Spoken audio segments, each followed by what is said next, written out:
पति पत्नी में से अगर एक भी अगर चले जाता है, एक भी अगर परमात्मा के धाम चले गया, तो फिर दोनों में से जो भी एक रहेगा मृत्यु लोक में, और वो अगर दान कर रहा है, वो व्रत कर रहा है, वो एकादशी कर रहा है, वो प्रदोष कर रहा है, वो पूजन कर रहा है, वो अनुष्ठान कर रहा है, वो कोई पुण्य कर रहा है, वो ब्राह्मण भोजन करा रहा है, वो सत्कर्म कर रहा है, तो उसका आधा हिस्सा उसके खाते में चले जाएगा, जो गया उसके।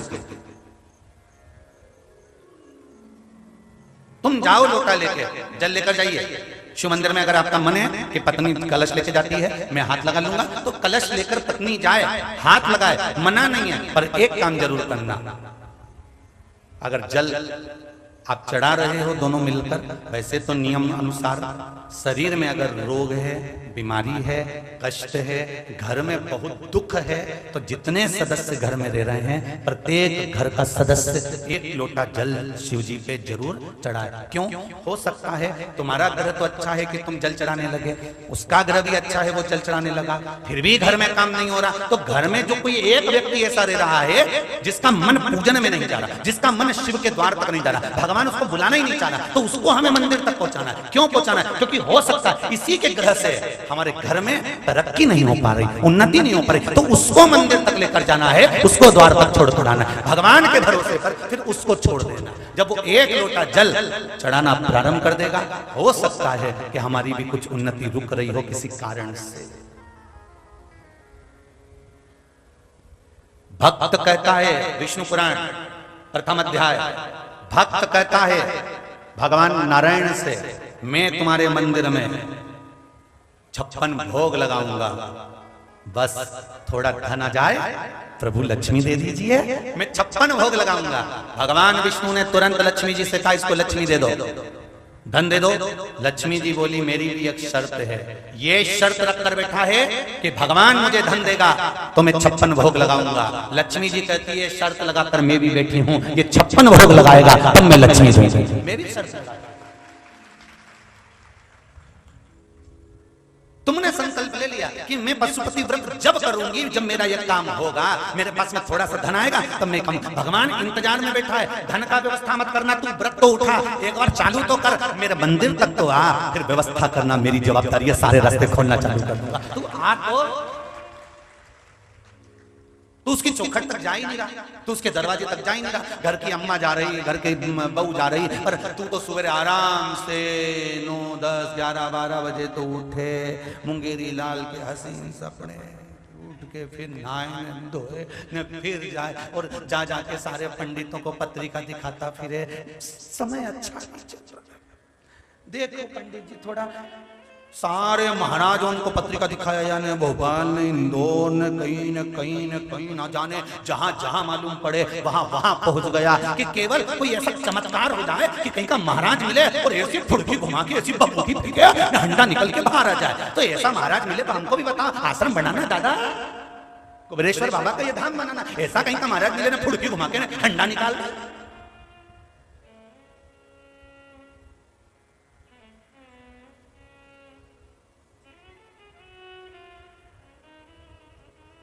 अगर ऐसी घुमा के हंडा निकालने वाले होते तो गीता जी में मेरा कृष्ण, मेरा ठाकुर नहीं कहता कि कर्म करिए, फल की इच्छा मत रखना, मैं दूंगा, तो काम तो कर। ओहो, और मालूम पड़े दरवाजे पे सुअर घूम रहे हैं और के गज केसरी यो, ना गज है ना केसरी है, सुंगरा घूम रहे पूरा सारी दुनिया में दिखा दिया। 11 बजे सो के उठे, 1 बजे ऑफिस में पहुंचे, 3-4 बजे तक बैठे, 4 बजे तक बैठने के बाद भी दिन भर जब से पहुंचा ऑफिस में तब से व्हाट्सएप से फुर्सत नहीं है, मोबाइल से फुर्सत नहीं है, फुर्सत नहीं, चैटिंग से फुर्सत नहीं। शाम के घर आया और भगवान का रोना रहे, भगवान तूने कैसा कर दिया, भगवान मेरा काम नहीं चले, भगवान मेरा धंधा नहीं चले, भगवान मैं तो बर्बाद हो गया, भगवान के कुछ मत कर, कहीं मत जा, कहीं जाने की जरूरत नहीं है। इसलिए शिव महापुराण की कथा में आपको बार बार कहते हैं, आप कुबेरेश्वर धाम पर भी मत आओ, टीवी के सामने बैठकर कथा सुन रहे हो, विश्वास रखकर कथा सुनना। तुम्हारे नजदीक में जो शंकर मंदिर हो उसमें 1 लोटा जल चढ़ाना चालू कर देना, विश्वास रखकर चढ़ाना, और फिर कहना कि मैं कुबेरेश्वर धाम जब जाऊंगा जब मेरा यह काम हो जाएगा। काय को आओ यहाँ फालतू टाइम बर्बाद करने के लिए? कौन ने कहा तुमसे कि कुबेरेश्वर धाम पर आओ? तुम्हारा काम अभी भी तुमसे कर रहे हैं कि तुम यहाँ से जाते जाते बाबा से कहकर जाना कि बाबा मैंने सुना है कि तू 3 महीने में वापस बुलाता है, अगर तूने मुझे बुलाना है तो ये काम कर दीजिए, 6 जुलाई से कथा होने वाली है, उससे पहले मेरा काम कर देना, तो मैं तो कथा में पहुंच जाऊंगी। तो बाप नहीं तो काय कौन ने कहा तुम अपना टाइम बर्बाद करो, नंग नंग बैठते हैं, धूप में पड़े रहो, आधे इधर पड़े, वहां चढ़े ऊपर मुंडेर पे, कोई छतरी में बैठा है, कोई धूप में बैठा है, काय का समय बर्बाद करो। भगवान से निवेदन करो, तुम्हारे गांव में, तुम्हारे नजदीक में, तुम्हारे मोहल्ले में, तुम्हारे आसपास में जहां शिव मंदिर हो वहां पर 1 लोटा जल चढ़ाना चालू कर दो।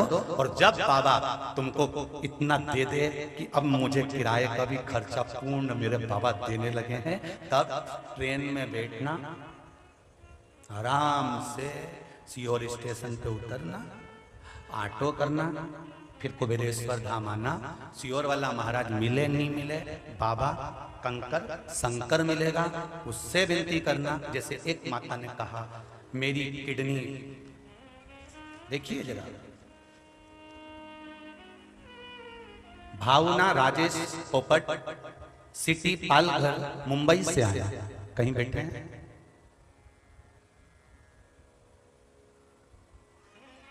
पालघर मुंबई से कहीं बैठे हो तो हाथ हिलाइएगा। भावना राजेश जी पोपट, सिटी पालघर, मुंबई से कहीं बैठे हो तो हाथ जरूर हिलाइएगा। हर हर महादेव। मुंबई वाली कहीं बैठी हैं? बाहर वाले पंडाल में भी कहीं पर बैठे हो तो स्मरण करिएगा।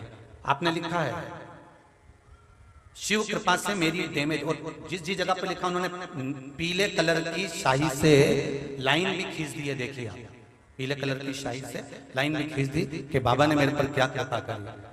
शिव कृपा से मेरी डैमेज किडनी ठीक हो गई और दामाद को जॉब भी मिल गई अच्छे पैकेज का। आपको बहुत बहुत धन्यवाद। आपके आशीर्वाद से, शिव कृपा से हमारे सब काम बन रहे हैं।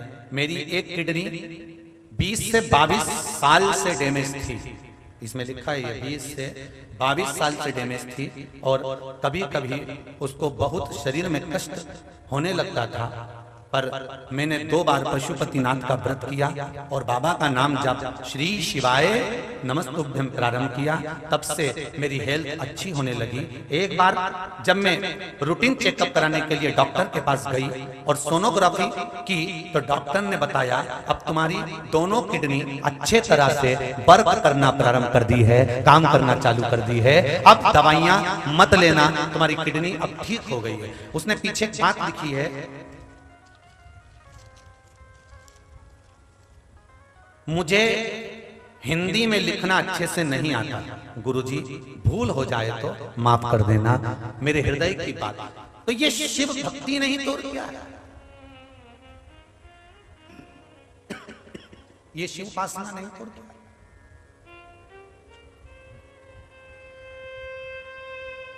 मैं जिन्होंने पत्र लिखा मैं इनसे पूछना चाहूंगा, आप पहले कभी कुबेरेश्वर आए? नहीं आए होंगे, टीवी पर कथा सुनी होगी, पर विश्वास जब हृदय में जागरूक हो गया तब बाबा ने ठीक करा, तब कुबेरेश्वर धाम आए। आओ, कुबेरेश्वर की पावन धरा के लिए किसी को मना नहीं है कि आप मत आओ, यहाँ कंकर शंकर है, उससे निवेदन करो, 108 बार श्री शिवाय नमस्तुभ्यं का जाप करो, उससे दिल लगाकर विनती कर कर फिर जाओ।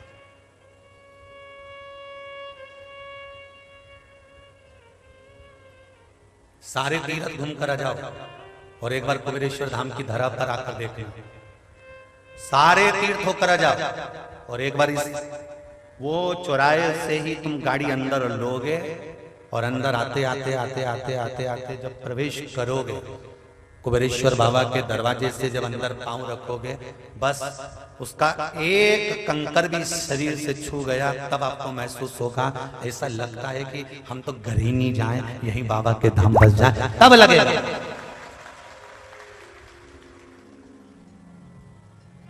भीतर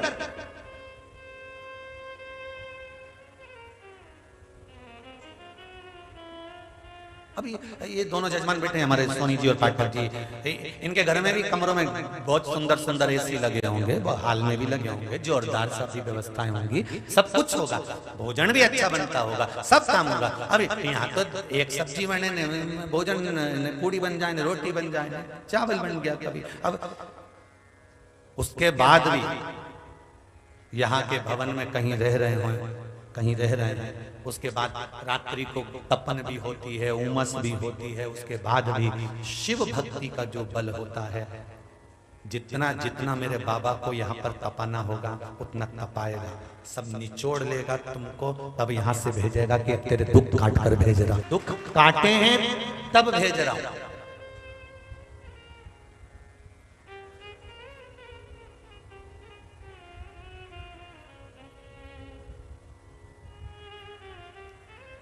घर में दोष देख रहे हैं, पत्रिका में दोष देख रहे हैं, परिवार में दोष देख रहे हैं, संसार में दोष देख रहे हैं। शिव महापुराण की कथा कहती है अपने भीतर का दोष देखिए कि हम क्या कर रहे हैं। सुबह जल्दी उठिए, घर के बच्चों को ये जागरूक बनाइए कि बेटा तू उठाए ना, 8 बजे उठाना कोई बात नहीं, उठाना 9 बजे उठाना कोई बात नहीं, ले जरा मंदिर तक चले जा, बाजू में ही मंदिर है, ऐसा कोई गाँव नहीं जिसके पास में मंदिर नहीं हो, बेटा चले जा, 1 लोटा पानी ले जा, चढ़ा के जा। मंत्र मंत्र नहीं बोलूंगा, मत बोल, तू जा तो उसके दरबार।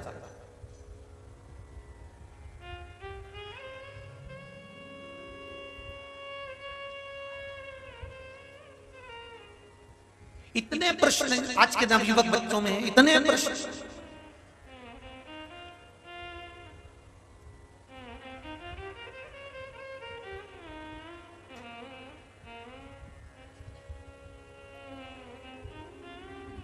वो अंबानी परिवार खूब धनपति ने करोड़पति, वो बिरला परिवार, अरे बोलो तो रे बाबा, खूब अरबों खरबों में धन वैभव, बिरला जी की यहाँ कमी, अंबानी की यहाँ कमी। फिर उनको क्या पड़ी बिरला जी को कि एक मंदिर पूरा नहीं होता दूसरे मंदिर का निर्माण चालू करवा देते हैं, दूसरा मंदिर पूरा नहीं होता तीसरे मंदिर का निर्माण चालू करवा देते हैं, तीसरा मंदिर पूरा नहीं होता चौथे मंदिर का निर्माण चालू करवा देते हैं। क्या पड़ी वह अंबानी परिवार को कि उनके घर की बहू प्रत्येक पूर्णिमा को सत्यनारायण भगवान की कथा पंडित से नहीं खुद बैठकर पढ़ती है और पूजन करती है। क्या पड़ी?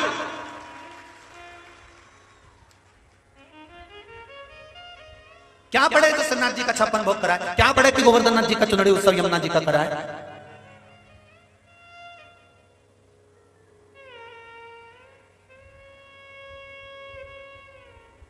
कर्म करो, उस पर विश्वास रखकर करो, फिर फल देखिए, बढ़ना अपने आप चालू होगा।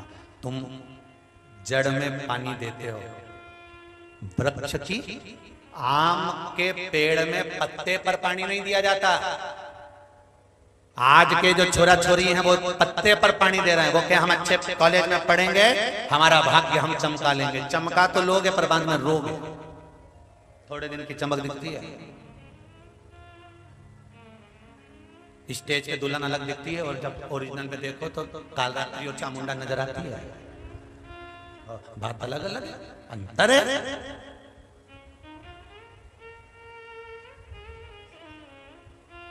हम तो शादी में बहुत कम जाते हैं क्योंकि हम जाते हैं तो फिर लोग पूछते हैं साहब बहू कैसी है, अब क्या बोला क्या। और बरमाला पहनाते समय समझ में आ जाती है कि कौन सी देवी है। बस बरमाला के समय पर उतनी देर में उनकी आंख से पता चल जाए कुसुमांडा आई है, पक्का तुरंत उतनी देर में। और ये बूढ़ी बूढ़ी माताएं बैठी हैं, इनसे पूछो, केवल सियोर वाला महाराज चेहरा देख के नहीं पहचाने, ये बूढ़ी बूढ़ी जितनी बुजुर्ग माताएं बैठी हैं इन्होंने ऐसे ही बार तो धोला कर लिया। आदमी के मनुष्य के तो 1 मिनट में पहचान जाए, तुरंत घर आके कह दे छोरी तो अच्छी है, बहू की माँ। गाड़ी में वह छोरी देख के बैठिए और इन बूढ़ी बूढ़ी माताओं से पूछे, पूरी चिट्ठी खोल दे उतनी देर में, तब पूरी का भाई भी अच्छा है जोरदार, पर वो छोटा वाला भाई है नहीं, वो थोड़ा मुझे गड़बड़ लगे। और उसे ही लगी है, तुम्हारे तो लगे दोनों एक जैसी दिखे। मतलब की चतुरता देखिए, कितनी पहचान, कितनी पहचान। अब तुम किसी व्यक्ति से इतनी सी देर में मिले और पहचान गए कि ये व्यक्ति ऐसा है। तुम रोज रोज शंकर जी के मंदिर जाओगे, रोज रोज देवादिदेव महादेव के मंदिर जाओगे, रोज रोज परमात्मा के मंदिर जाओगे, तो भगवान भी तो पहचानेगा कि अपना स्वभाव कैसा है। हम किसमें के हैं? हम कहीं अहंकार तो नहीं, काम तो नहीं, लोभ तो नहीं, वासना तो नहीं, तृष्णा तो नहीं।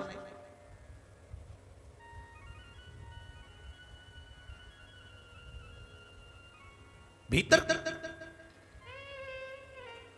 कहीं हमें जितने विकार भरे होंगे हम तो निकाल तो सकते।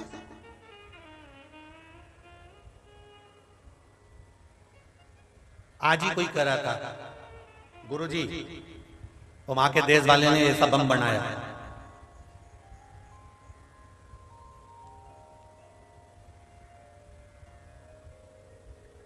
वहां के देश वाले ने ऐसा बम बनाया, ये की फेंक दे सब गया।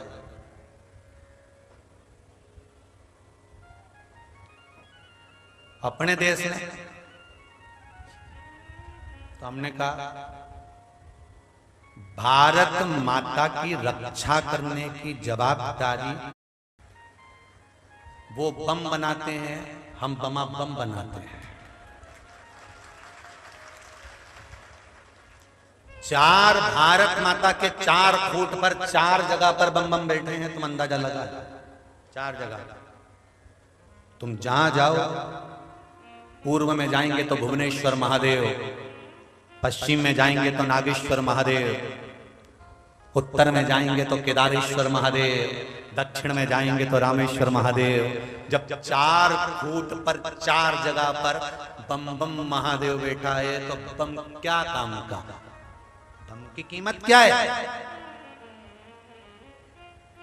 भारत माता की रक्षा के लिए मृत्यु लोक का देव है, देव अधिदेव महादेव, वो बम तैयार करें। हम हमारे मुख से केवल अगर बम बम भोले ही बोलते रहे तो ना जाने कितने बम अपने आप निष्क्रिय हो जाते हैं। निष्क्रिय, ना जाने कितने बम निष्क्रिय। राजस्थान में, यहाँ सुमानी जी तुम तो राजस्थान घूमते रहते हो, राजस्थान में रुनीचा के पास में एक स्थान ऐसा है जहां पर बम फेंका गया था और माता जी के मंदिर के पास आके गिर गया था। बम इतना भयंकर था कि पूरों को उड़ा सकता था, पर वो बम जब माता रानी के पास में गिरा, उसके पास में छोटा सा शंकर जी का शिवालय था, उस शिवालय के पास में जाकर वो बम टकराकर वहीं पड़ा दिया। आज भी पड़ा है, तुम राजस्थान घूम के आओ तो बम को छुआ, आज भी पड़ा है। पर वो ना तो मंदिर उजड़ा ना महादेव। और कितना देर दर्शन करना है? केदारनाथ जी में त्रासदी आई, सब बह गए, सारे बड़ी बड़ी होटलें, बड़े बड़े क्या क्या बने हुए थे नजारे, सब बह गए। और वही नजारों में एक नजारा मेरे केदारनाथ का था, वो भी तो बैठा था, बह जाता पर नहीं। इसी को बम बम करता, वो बैठा। अब एक विचार करो थोड़ा सा कि आप अपने बच्चों को अगर मंदिर जाने की आदत डाल देते हैं, आप अपने बच्चों को 1 लोटा पानी ले जाकर शिव मंदिर में चढ़ाने की आदत डाल देते हैं, और माताओं से निवेदन है ये बात मत लेके आना कि ताजा पानी भर के ले जा, कि ये पानी भर के ले जा, कि वो पानी भर के ले जा। तुम तो छोरा छोरी क्यों ना मटका में से उली चमेली जा, तो मटका में से ले जा, ठंडा में भरा है उठा ले जा, आरओ में से चालू कर उठा, अरे बोलो तो ले जा। क्योंकि छोरा छोरी को तुमने जब ज्यादा अगर बहुत ज्यादा अगर बच्चों को कहोगे नी पहले तू ये कर, पहले तू हाथ ऐसे धोना, फिर पाँव ऐसे धोना, फिर मंदिर में जाए तो ऐसा करना, तो छोरा छोरी पहले ही खेले में तो जाऊं नहीं जा। हमें ज्यादा नियम धर्म नहीं बताना। शंकर जी के पूजन में ज्यादा नियम धर्म नहीं है। यहाँ तो शंकर भगवान को प्रसन्न करने के लिए कुछ नहीं चाहिए। शिव जी को प्रसन्न करने के लिए 1 लोटा जल, अरे बोलो जम के, बेलपत्र भी नहीं हो तो चढ़ी चढ़ाई उठाओ, उन्हें दो, चढ़ा दो।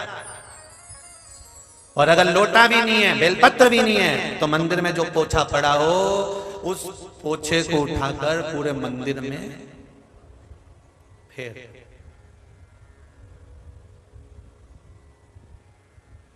कभी कभी हम तो कई दादियों से कहते हैं कि अगर तुम्हारे घर में पोता नहीं आ रहा हो तो शंकर जी के मंदिर में पोता फेरना चालू कर दो। शिव जी भी कह देगा ये रोज पोता फेरती है, जा तेरे घर में पोता हो जाए, तुम पोता तो फेरो।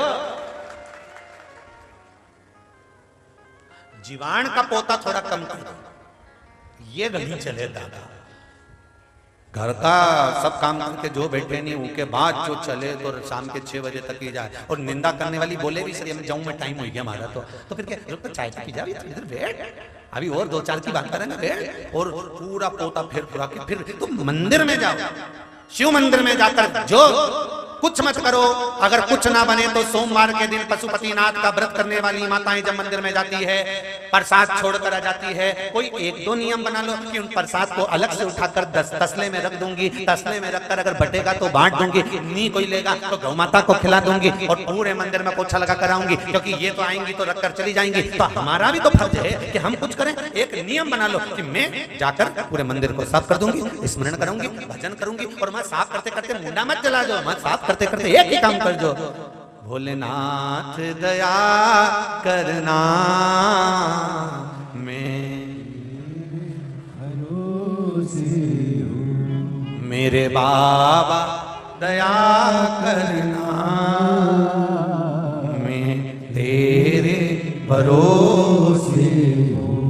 बस काम करते करते उसका स्मरण करते रहो। रसोई घर में भी काम कर रहे हो, अपने घर में काम कर रहे हो तो भी बोलते रहो बाबा बड़ा दुख है, भोलेनाथ दया करना, मैं तेरे भरोसे हूँ। उससे निवेदन, मेरे भोले तेरा सहारा है, मेरी नैया का तू किनारा है। कर्म करना मत छोड़ना।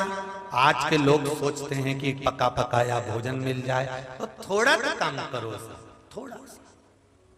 हम तो कुबेरेश्वर धाम आने वालों से भी कहते हैं कहीं तुम्हें पॉलीथीन पड़ी मिले, कचरा पड़ा मिले, उसको उठाकर डस्टबिन में डालो, उसका द्वार साफ कर कर जाना, तो घर जाकर तेरे भी जितने द्वार हैं वो अपने आप साफ हो जाएंगे, दिक्कत नहीं होगी, कष्ट नहीं होगा। विष्णु पुराण, अग्नि पुराण, पद्म पुराण, नर्मदा पुराण, जितनी पुराण तुम्हारे घर में रखी हो शाम को जाकर निकाल कर पढ़ना। उसमें लिखा है कि किसी भी तीर्थ में जाकर अगर हम फैलाते हैं, गलत काम करते हैं, कुछ भी हमने गंदगी करी है तो हमारी जिंदगी में हमारे पास से भी गंदगी समाप्त नहीं होती, ये हमारे पुराण कहते हैं। इसलिए तीर्थ में जाकर थोड़ी बुआरी काट, थोड़ी सफाई,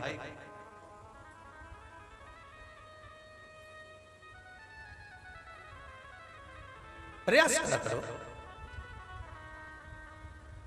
कोई संत तुम्हारे दरवाजे से जा रहे हैं, कोई साधु तुम्हारे दरवाजे से जा रहे हैं, कोई गुरुजन तुम्हारे दरवाजे से जा रहा है, भागवत तुम्हारे दरवाजे से जा रही हो, रामायण तुम्हारे दरवाजे से जा रही हो, शिव पुराण तुम्हारे दरवाजे से जा रही हो, तो दरवाजे के बाहर निकलो, पहले झाड़ू लगाओ, हल्का सा पानी छोड़ दो और भगवान से विनती करना, ऐसी कृपा करना कि ये जल मैंने जो जमीन पर डाला है इसमें गुरु के चरण की रज चिपक जाए, और मेरे घर का कोई व्यक्ति जब मेरे घर में प्रवेश करे तो वो रज चिपक कर मेरे घर में आ जाए, तो मेरा कल्याण, मेरा कल्याण हो जाएगा। क्यों गुरु के चरण धोते हैं? क्यों? कारण क्या है गुरु के चरण धोने का?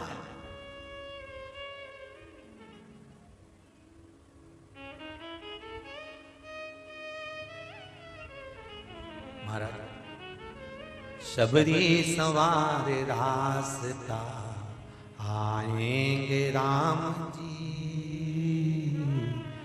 मेरा भी धन्य जीवन बनाएंगे राम जी। शबरी सवार रास्ता आएंगे राम जी, शबरी सवार रास्ता आएंगे राम जी, मेरा भी धन्य जीवन बनाएंगे राम जी, मेरा भी धन्य जीवन बनाएंगे राम जी। रोज जलाती है, छीटती है, रोज आती है, बुआरी काटती है, और रोज आएगी झाड़ू लगाएगी, प्रतिदिन।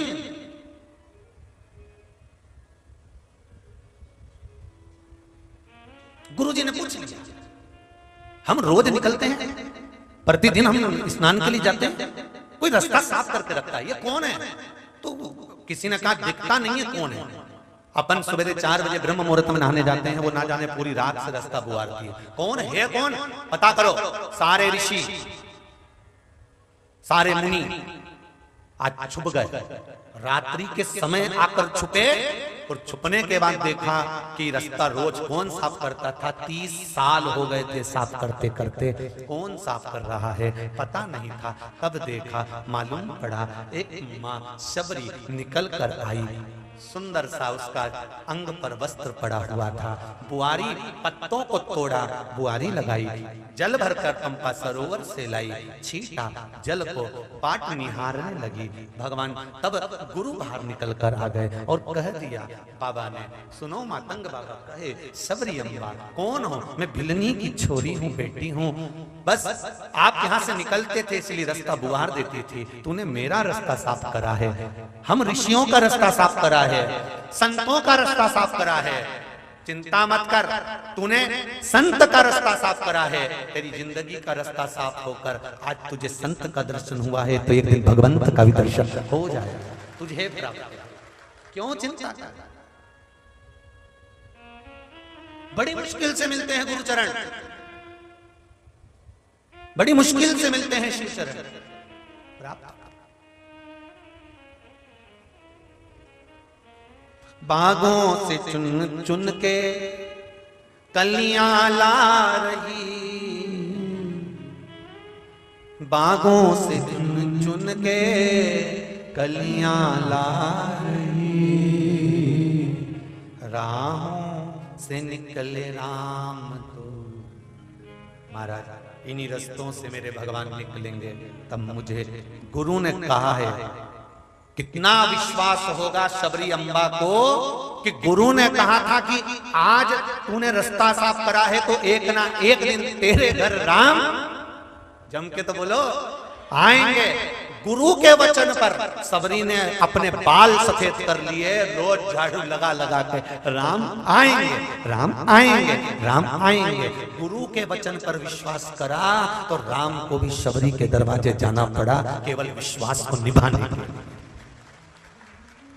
तो आप भी तो गुरु के वचन पर विश्वास करो कि गुरु जी ने कहा है एक लोटा पानी सारी समस्या का हल है, तो दुनिया का कोई बात टल नहीं सकती। गुरु के वचन पत्थर की लकीर होते हैं। मैं भी जब शबरी इंतजार कर सकती है तो मेरा दुख कटेगा तो शंकर के दरवाजे से कटेगा। नहीं छोड़ूंगी दरवाजा। शबरी ने रोज झाड़ू लगाई, मैं भी एक लोटा पानी रोज चढ़ाऊंगी, नहीं छोड़ू। 2 महीना, 3 महीना, 4 महीना, 5 महीना निकलेगा ना, निकल जाए। इतने भी तो धक्के खाए, कहीं वहां धक्के खाए, कहीं वहां धक्के खाए, कोई के वहां जाओ, कोई के वहां जाओ, कोई के वहां जाओ, सारी दुनिया में जाते फिरे, जाओ तो वहां चले जाओ, वहां जाओ तो वहां चले जाओ, सब दूर जा जाके परेशान हो गई। अब कहीं नहीं जाऊंगी। अब मेरे पर विश्वास हो गया कि शबरी ने इंतजार करा था राम का, शबरी के यहाँ राम को आना पड़ा केवल गुरु के वचन को निभाने के लिए। तो अब मैं भी वचन निभाऊंगी। इस व्यासपीठ का एक लोटा पानी शिव जी को चढ़ाऊंगी। देखो दुख मिटे कि नहीं मिटे, वो आएगा और मिटा कर जाए, आना पड़ेगा, वो नहीं। पर विश्वास पे टिका नहीं जाता, विश्वास में टिकना नहीं है। फिर कोई कह दे नहीं नहीं हमारे पास में कितने जोरदार जगह है, वहां पर जाके तुम बस एक बार बोली दो, नहीं तो सब काम हो जाए। अच्छा चलो, फिर लोटा पटक दिया घर में और मां लोट लगाने चली गई। मां लोट लगा के आई, फिर समझा चले गए, बहुत सारे पैसे पुत गए, चूना लग गया, अब क्या करे। अब फिर किसी ने कहा हमने पशुपति व्रत करा था, हमने लोटा भर जल चढ़ाया था, हमारा ये काम हो गया। मैंने तो 15 दिन चढ़ाया था। फिर कोई ने बताया हमारा पागल है, 10 जगह कुआं खोदने से अच्छा है एक जगह खोदे जा, खोदे जा, खोदे जा, पानी जरूर निकलेगा, ये निश्चित है। खोद वही खोद एक जगह पर, क्यों 10 जगह भटकना।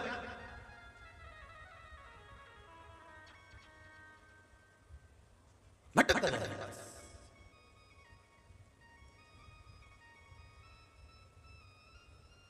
महाराज दिल से उसको याद मिले, और दिल से जब मिलता है तब आनंद की अनुभूति होती है।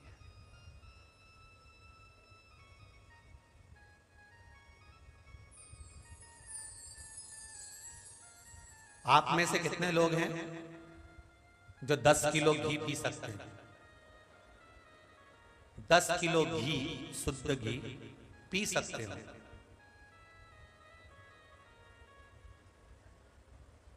जिन जो पी सकते हो तो अंदर डब्बा रखा है, मैं बुलवाता हूं, उसमें कोई दिक्कत वाली बात नहीं है। प्रैक्टिकल यही आस्था चैनल पे लाइव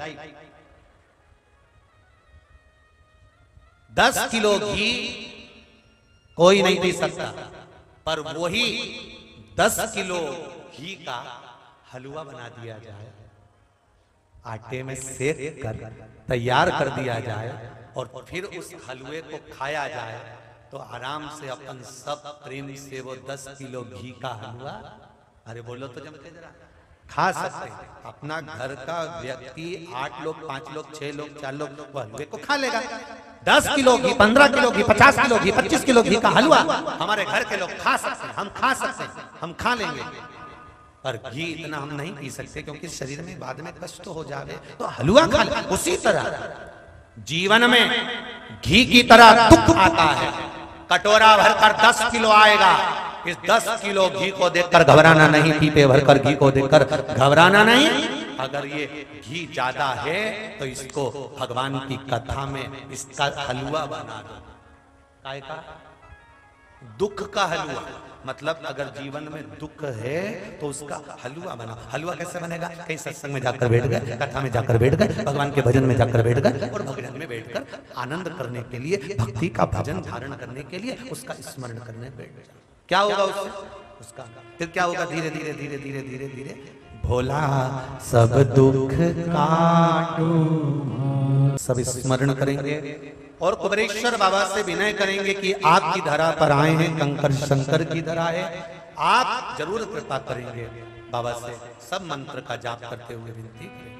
श्री शिवाय नमस्तुभ्यं, श्री शिवाय नमस्तुभ्यं, श्री शिवाय नमस्तुभ्यं, श्री शिवाय नमस्तुभ्यं, श्री शिवाय नमस्तुभ्यं।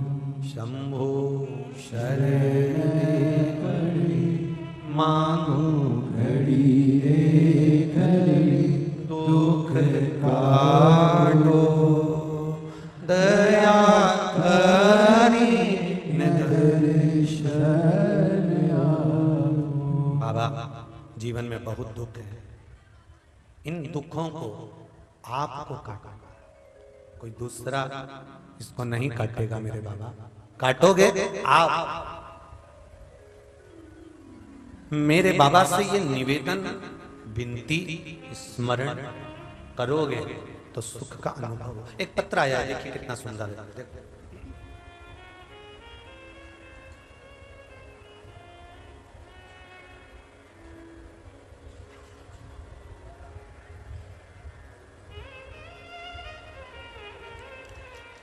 देखिए, राऊ इंदौर की निवासी हूं, मोहन हरोड़ कहीं बैठे हैं, मोहन जी हरोड़, आप ही दोनों हाथ मिला दो एक बार, बोलो हर हर। मोहन हरोड़, आपकी कथा पिछले 2-3 वर्ष से सुन रही है। शुरू में तो अन्य महाराज जी की तरह, जैसे सारे महाराज होते हैं उनकी तरह ही आपको भी हल्के में ले रहे थे।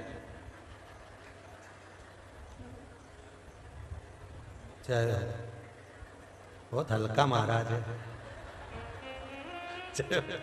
पर जो दिल में आया वो लिखा तो सही कम से कम है। ये इसी को कहते हैं प्रेम से पत्र लिखना हो, स्नेह है बात। पहले जो पत्र लिखते थे ना उसमें बड़ा प्रेम झलकता था, बड़ा प्रेम है। लोग पत्र में लिख देते थे, छोरी की हमारी तरफ से प्रेम करना, छोरा ज्यादा दिक्कत दे तो हमारी तरफ से धो देना, पत्र में इतना प्रेम होता था। अब अन्य महाराज जी की तरह हल्के में ले रहे थे कि सभी गुरुजी अपने लाभ के लिए अपना अपना महाराज अपनी अपनी कमाई के हिसाब से ऐसा ऐसा बोलता रहे, ऐसा ये भी महाराज आ गया। पर बाबा महादेव की कृपा क्या होती है यह मैं आपको बताता हूं। आपके द्वारा बताया गया उपाय, मेरे प्लाट पर कब्जा हटाना था, उसे अच्छी कीमत में बेचना था। उसमें एक पेड़ा में कांटा लगाकर प्लाट के अंदर गड्ढा में डालने का आपने एक कथा में बताया। मैंने भी वो विश्वास रखकर पेड़े के अंदर बमूल का कांटा लगाकर उसको प्लाट के अंदर खड्डा खोद के दब दिया। बस फिर क्या था? दिनांक 10 मार्च 2022 को कुबेरेश्वर धाम में रुद्राक्ष महोत्सव में मैं प्रथम दिन को आया। उस दिन कथा तो नहीं सुन पाए, किंतु बाबा से बाहर खड़े होकर ही मन्नत करके गए कि बाबा सबकी मुराद पूरी करते हो, मेरी मुराद भी 3 महीने में पूरी कर दो तो मैं मानूं आपको कि आप महादेव मानूंगा। बाबा की कृपा क्या होती है, मैंने अब देखा कि मन्नत के 18 दिन बाद ही मेरा प्लाट अच्छी कीमत में बिक गया, जो जिंदगी में नहीं सोचा था। हर हर महादेव। हल्का भारी हुआ? हर हर महादेव। बैठिए बैठिए। एक पत्र और आया बड़ा सुंदर।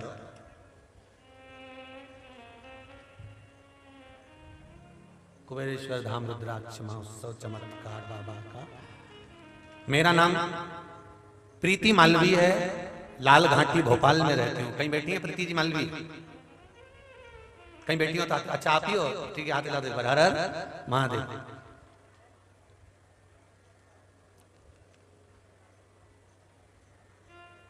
माइक भेज दूं क्या आपके पास में?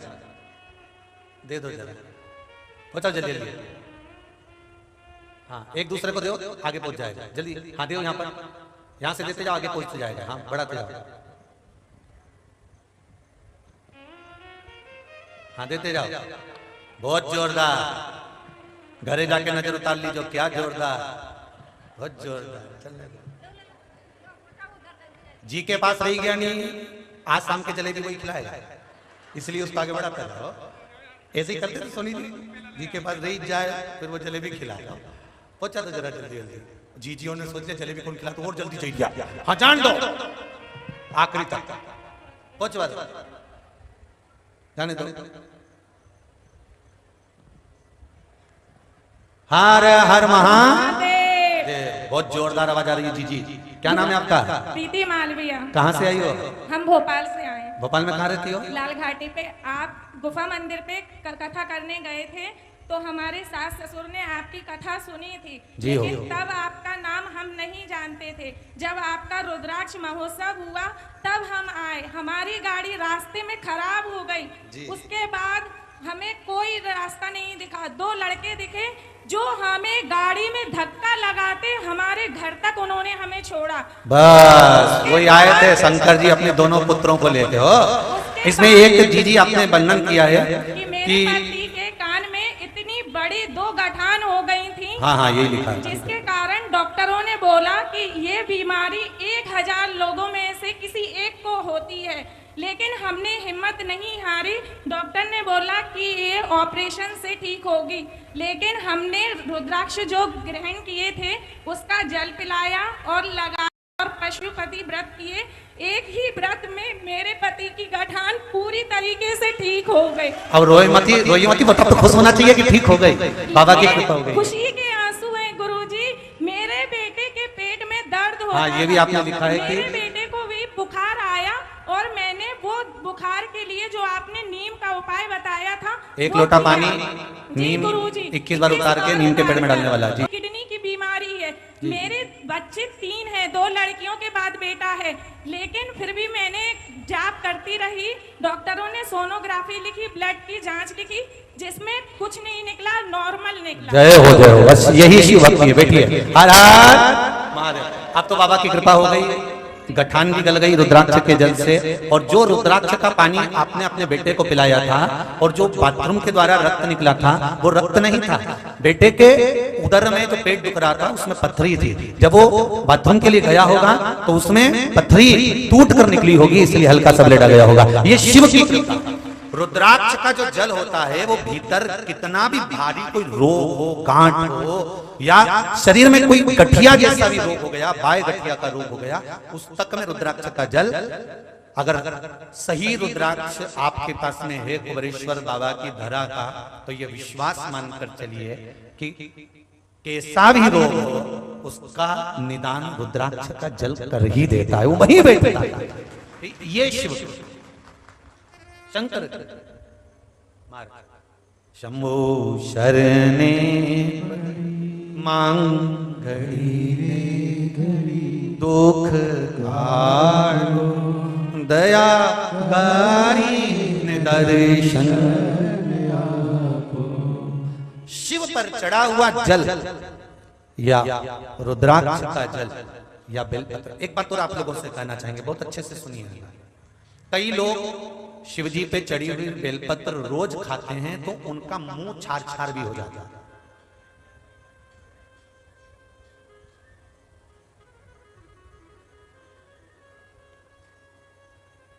निवेदन है, जरूरी ये नहीं है कि तुम इसको दांत से चबा चबा कर खाओ। पत्ती को निकाल कर मल कर गोली बनाकर पानी से भी तो निकल सकते हो। कोई जरूरी है कि चबा कर खाओगे तो मुंह में छार छार हो जाए। रोज नहीं खा सकते, मुंह छार हो रहा है, हफ्ते में एक बार शिव जी पे चढ़ी हुई बेलपत्र लाकर अपने मन में भगवान की भक्ति का स्मरण कर कर, शुगर है, बीपी है, ब्लड प्रेशर ऊंचा नीचा हो रहा है, दवाइयां बंद नहीं हो रही, शुगर में इंसुलिन लेना पड़ रहा है, तो मेरा तो निवेदन रहेगा जितने लोग इंजेक्शन ले रहे हैं, इंसुलिन ले रहे हैं, उनसे कहूंगा कि बेलपत्री शिव जी पे चढ़ी हुई आप प्रतिदिन सेवन तो करना चालू करो, फिर जांच कराओ, आपका इंजेक्शन लेना बंद हो जाएगा निश्चित। पर विश्वास शंकर पर होना चाहिए, सीवर वाले महाराज पर नहीं। जिस शिव मंदिर की बेलपत्र लेकर आओगे वहां कहकर लाना पड़ेगा, बाबा इसको औषधि कर दीजिए कुंदकेश्वर महादेव। कौन से महादेव? कुंदकेश्वर, हे अवधूतेश्वर महादेव, इसको औषधि कर दीजिए। उठाओ, शिव जी के सामने हथेली पर रखकर उसको दिखाओ, इसको अमृत सब अमृत होई जाए रसिया और रुचि रुचि भोग लगाए रसिया। शबरी के बेर सुदामा के तंदुल, शबरी के बेर सुदामा के तंदुल, भाव सहित तुम पाओ रसिया सब अमृत हुई रुचि रुचि भोग लगाए रसिया। भगवान को दिखाकर तब बेलपत्र लेकर आ, तब पाई। थोड़ी बहुत बीमारी तो आप शिव जी के मंदिर जाना चालू करोगे ना, लोटा भर जल चढ़ाओगे, जल लेकर आचमन कर लोगे, थोड़ा सा जल लाओगे, घर में छींटोगे, अपने ऊपर डालोगे, दरवाजे पर छींटोगे, अंदर वाल पर छींटोगे, अपने आप रोग घर से भी दूर होगा, आपसे भी दूर होगा।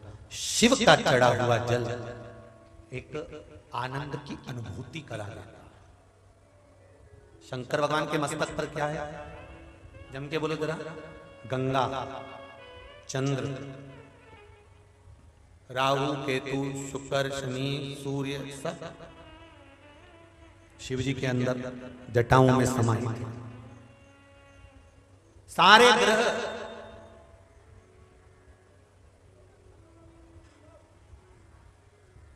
अपने आप शिव की भक्ति तो करो, सब कुछ वो संभाल ले। मेरे बाबा तेरी नौकरी सबसे बढ़िया सबसे खरी, तेरे दरवाजे की चाबी सबसे बढ़िया सबसे खरी। ये शिव कृपा से माता पार्वती जी ने शंकर भगवान से निवेदन किया, बाबा बिदल और उत्पल ये दो असुर हैं,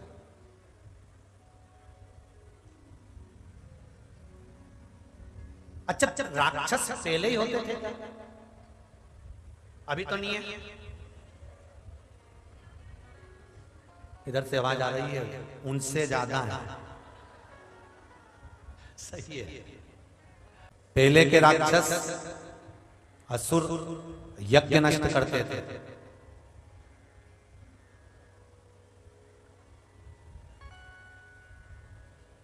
इंद्र के आसन को छुड़ा लेते थे और उस पर अपने सत्ता स्थापित कर देते थे।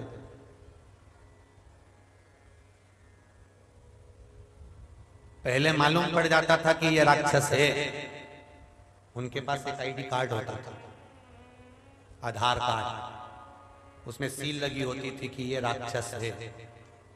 आज का जमाना में मालूम नहीं पड़ पाता कि कौन राक्षस है।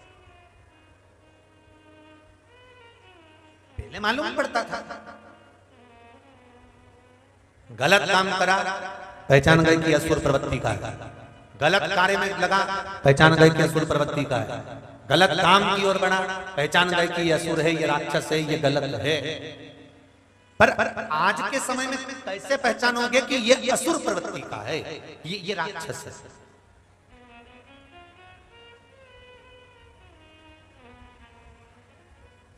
उसको पहचाना नहीं जा सकता।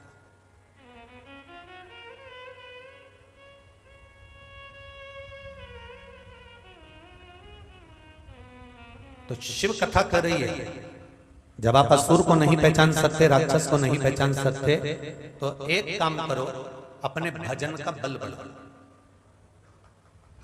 राम नाम, कृष्ण नाम, शिव नाम, भगवान की अविरल भक्ति, भगवान के भजन का बल बढ़ाओ। और भजन का जब बल बढ़ेगा, आपके भजन का जब बल बढ़ेगा, आप जब भगवान की भक्ति में डूबने लगोगे, स्मरण में डूबने लगोगे, शिव मंदिर का स्मरण करोगे, कथा का स्मरण करोगे, भगवान की कथा में डूबे रहोगे, तो जो असुर प्रवृत्ति का होगा, राक्षस प्रवृत्ति का होगा, वो आपके पास में टिकने वाला नहीं होगा, आपसे दूर हटता चले जाएगा, आपसे दूर होता चले जाएगा। अच्छे लोगों के पास हमेशा अच्छे ही जुड़ेंगे और बुरे लोगों के पास हमेशा बुरे ही जुड़ेंगे। तंबाकू खाने वाला व्यक्ति अपनी पुड़िया घर पर भूल आता है, तो पूरी शादी में तंबाकू वाले को ढूंढी लेता है। बोलो री जी, सही है कि गलत? जंगल से जंगल में ले जाके धर दो, वो ठिकाना ढूंढ ही लेता है। तुम देख,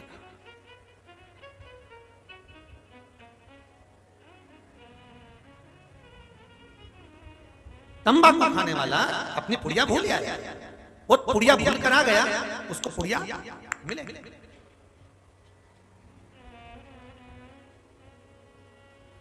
भीतर से जब तलब उठती है ना, तो वो चीज मिलती जरूर है, ये निश्चित है। एसी के कोच में बैठ जाओ और वहां लिखा होता है तंबाकू नहीं खाना, धूम्रपान नहीं करना, तुम नहीं ले गए, सामान सब छूट गया, तो तुम बैठे और इंतजार कर रहे हो, अरे बहुत तलब लग रही है। बस मन में सोच, कह सकते नहीं, पत्नी को बोल सकते नहीं, बस तलब लगी है, तलब लगी है, याद आ रही है, याद आ रही, याद आ रही, तलब उठी है, भीतर से तलब उठी, तो कोई ना कोई वो एसी के डब्बे में भी तंबाकू वाला मिल ही जाता है। उसी तरह परमात्मा से मिलने की जब तलब उठती है, तो मेरा देवाधिदेव महादेव भी मिल निश्चित है।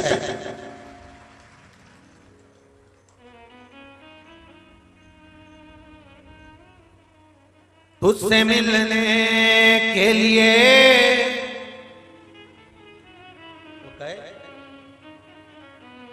एक बार मिलना है उस देव अधिदेव महादेव से, और वो भी हृदय से मिलना। शिव मंदिर ऐसे ही मत चले जाना, शंकर के मंदिर ऐसे ही मत चले जाना। शंकर के मंदिर जाना तो उससे मिलन का भाव रखना, मिलन का भाव।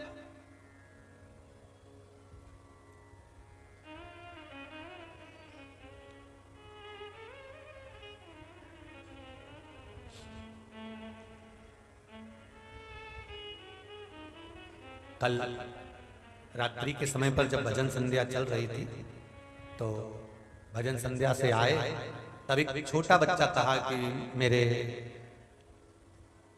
मम्मी की तबीयत बड़ी खराब है और हम लोग नरसिंहगढ़ से आए। हमने कहा अकेले आए हो बाबू, बहुत छोटे हो अभी आप, 14 साल की आपकी आयु है, 15 साल की, आप अकेले आए? नहीं, मैं मेरे मामा के साथ आया। अच्छा, क्या हो गया मम्मी को? उनको एकदम तबीयत खराब हो गई, भोपाल रेफर कर दिया है। हम लोग भी भोपाल ही जा रहे हैं, पर मेरे मामी जी जो हैं उन्होंने कहा एक बार सीहोर चलते हैं, कुबेरेश्वर धाम, बाबा से विनती कर कर फिर चलते हैं वहां। इसलिए हमने कहा बाबू आप आए हो ना, तो सियोर वाले महाराज के पास मत बोलो, आप आए हो ना, तो वो कुबेर भंडारी बैठा है, उसका कंकर शंकर है। दरी का इंतजार मत करना, बिछात का इंतजार मत करना, जमीन पर कहीं पर भी बैठकर, कंकर के बीच में कहीं पर भी बैठकर 108 बार उससे बोलकर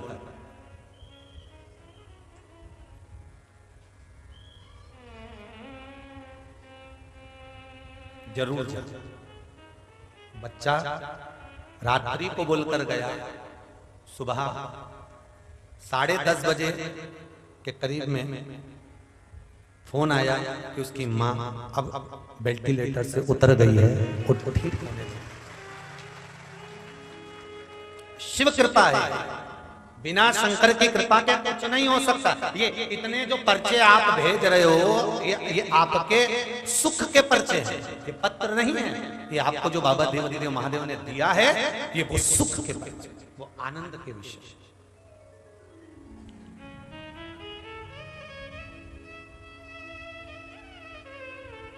दिल से कहो उसको। पार्वती जी ने शिव जी से कहा कि ये विदल उत्पल, इन दोनों को संहार करना है, इन दोनों को तारना है, क्योंकि इन दोनों के विचार ठीक नहीं है, भाव ठीक नहीं है। असुर प्रवृत्ति कहते किसको है? राक्षस प्रवृत्ति किसको कहते हैं? बस राक्षस प्रवृत्ति का सबसे बड़ा गुण है जो अवगुण है, उसमें वो व्यक्ति राक्षस प्रवृत्ति का, जो असुर प्रवृत्ति का व्यक्ति होता है, उसका क्रोध, उसका अहंकार, उसका काम, उसका लोभ, उसकी आसक्ति, उसकी वासना, उसकी तृष्णा, ये बढ़ती चली जाती है।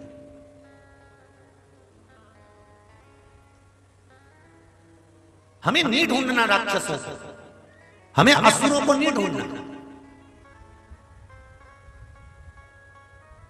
हमने कोई ठेका थोड़े ना ले रखा है कि हम राक्षसों को ढूंढेंगे ना असुरों को ढूंढेंगे और उनको मार गिराएंगे। नहीं नहीं नहीं नहीं, हमें ना असुर ढूंढना है ना राक्षस ढूंढना है। शिव महापुराण की कथा कहती है हमें तो अपने भजन का बल बढ़ाना है। श्री शिवाय नमस्तुभ्यम, पंचाक्षर मंत्र नमः शिवाय, षडाक्षर मंत्र ओम नमः शिवाय, द्वादशाक्षर मंत्र ओम नमो भगवते वासुदेवाय, 2 अक्षर का मंत्र राम, 2.5 अक्षर का मंत्र कृष्ण। हमें भगवान का भजन का बल बढ़ाना है। हम जब भगवान का भजन ज्यादा करने लगेंगे, स्मरण ज्यादा करने लगेंगे, कीर्तन ज्यादा करने लगेंगे, तो हमारे साथ में अगर कोई असुर प्रवृत्ति का व्यक्ति रहता होगा तो वो हमसे दूर हो जाएगा। तुम किटी पार्टी में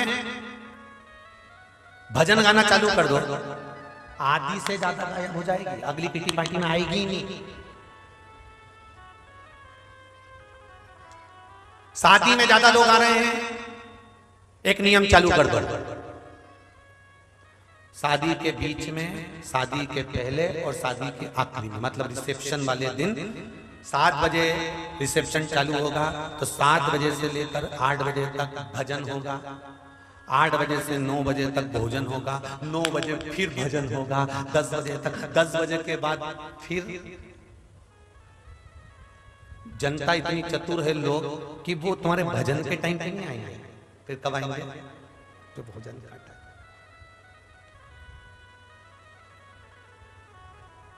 असुर प्रवृत्ति का व्यक्ति धार्मिक व्यक्ति के साथ में, भजन करने वाले के साथ में, कीर्तन करने वाले के साथ में, स्मरण करने वाले के साथ में नहीं टिक पाता, वो धीरे धीरे धीरे धीरे दूर हो जाता है। असुर प्रवृत्ति का उसके मन में कपट आ गया कि मैं चोरी करूंगा, धीरे धीरे उसने चोरी करना चालू करा, धीरे धीरे उसने वेश्यावृत्ति चालू करी, धीरे धीरे उसने गलत काम चालू करा, अच्छे व्यक्ति के साथ रह रहा था और बेकार काम करना चालू कर दिया। भगवान ने ऐसी कृपा करी, ऐसी कृपा करी कि मेरे भगवान ने उसको धीरे धीरे धीरे धीरे धीरे धीरे आपसे दूर कर दिया। उसके लिए रोना मती, उसके लिए प्रसन्न होना कि भगवान ने तुम्हारा पथ निश्चित कर कर राक्षसों को तुमसे दूर कर दिया है, असुरों को तुमसे दूर कर दिया। कई लोग कहते हैं हमारा रिश्तेदार होकर हमको धोखा दे दिया, हमारा रिश्तेदार होकर हमारे साथ ऐसा कर दिया, भगवान ने कराया है, ये भगवान की कृपा हुई है, उसको धन्यवाद दो कि तेरी कृपा से हुआ। जो अपने और पराये का हमें भेद करा दिया, अपने और पराये का भेद दिखा दिया, ये तेरी कृपा से। अगर तेरी कृपा नहीं होती तो हमें कहां मिलता ये? तेरी कृपा बिना न हिले एक लेते हैं श्वास, भगवान को नहीं मालूम था कि जिसको मैंने हाथ का कंकण उतार कर दिया है वही मेरे ऊपर हाथ रख देगा और मुझे भस्म करने को भागेगा। भगवान को क्या मालूम है? भगवान को नहीं मालूम कि ये मेरे को भस्म करेगा। भगवान ने तो सरल स्वभाव में कंकण उतार कर दे दिया, ले जा, जिस पे हाथ रखे वो भस्म। अब इसने सोचा कि अपन इनके रख के प्रैक्टिकल करके देखें। शंकर उसके मन में कपट भोला है और भोला भोला रावण को बाबा तूने लंका दिया है, भस्मासुर को तूने नमस्तुभ्यं श्री शिवाय नमस्तुभ्यं। बाबा करे शिव जी से विनती करे, सुनेगा। विदल उत्पल दोनों असुर हैं। पार्वती जी ने कहा ये दोनों असुर प्रवृत्ति के हैं, इन दोनों ये नहीं कर रहे, इन दोनों को कुछ दंड तो मिलना चाहिए। ठीक है, अगर जो असुर प्रवृत्ति का हो जाता है, राक्षस प्रवृत्ति का हो जाता है, जिसके भीतर असुरता भरी होती है और असुरता भरी हुई जब प्रवृत्ति असुर का भाव हो जाता है, तब एक परमात्मा का भजन, स्मरण, कीर्तन, मंत्र जाप, नाम जाप श्रेष्ठ, केवल एक मंत्र जाप। और अभी आपको कहा कि अपने मंत्र का बल बढ़ाना है। अपने मंत्र का जो बल होता है, अपने मंत्र का जो स्मरण का बल होता है, उस स्मरण के बल को बढ़ाइए। और जब तक स्मरण का बल नहीं बढ़ता तब तक सुख का अनुभव। शिव महापुराण की कथा कर रही है महाराज, शंकर भगवान का पावन चरित्र कर रहा है कि माता पार्वती जी ने जब देखा शिव जी को और विदल उत्पल ने देखा है मां जगत जननी जगदम्बा को, देखकर लोभित हो गए, आकर्षित हो गए। और जब आकर्षित हुआ तब माता ने कुंदुक का प्रहार उठाकर कुंदुक का प्रहार करा। शिवजी का नाम एक पड़ गया कुंदकेश्वर। क्या नाम पड़ा है? कुंदकेश्वर। बोलो कुंदकेश्वर भगवान की जय। कुंदकेश्वर भगवान का जो नाम है, ये सरकारी जो कार्य होते हैं, प्रशासनिक जो कार्य होते हैं, या अपनी कोई वस्तु खो जाती है, उसको प्राप्त करने के लिए कुंदकेश्वर महादेव का स्मरण करना चाहिए। कौन से महादेव? कुंदकेश्वर। एक पत्र में आया है, देखिए कुंदकेश्वर महादेव का वर्णन।